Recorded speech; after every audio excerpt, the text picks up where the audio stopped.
This is News Radio WFLA.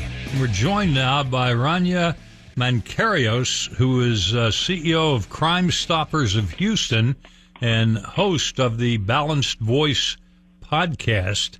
And Rania, we understand the FBI is warning people about the COVID-19 vaccine.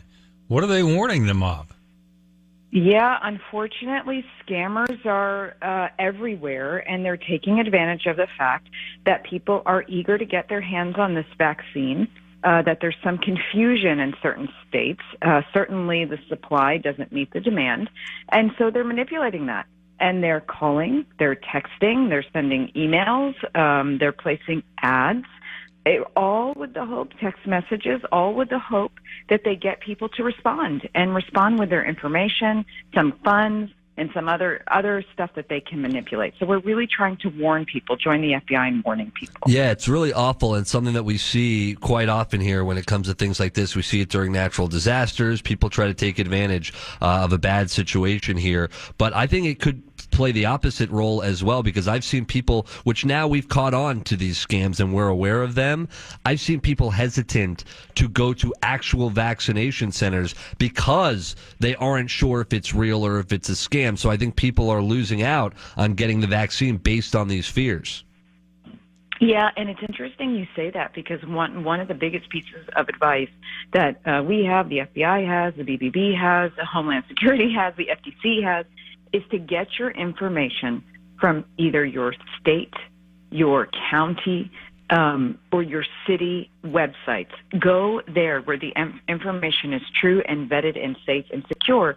And then also call your primary care physician when you have questions. If you're just doing your own research and you see that a neighborhood group chat said that there are vaccines at the drugstore down the street, maybe that's not where you get your information. Every single, or it doesn't matter what city you're in across this country or county or state, there is a local website that has that information put together by officials. And that's, on this particular issue, that's where you go to do your research.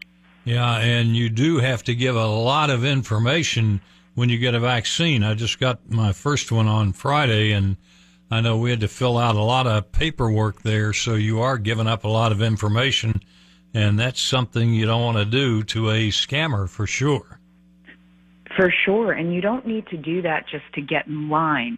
No one's going to give you some type of ability to jump the line, and you shouldn't have to pay to be on the waiting list or to jump a line. And so those are red flags. If you're giving out information to do something that's not normal practice, and you're paying as well, you're giving a credit card number, but maybe they're saying, well, we're not going to charge you now, but we just need a credit card to hold your spot. Oh, yeah. Those are all red flags. Those are all warnings.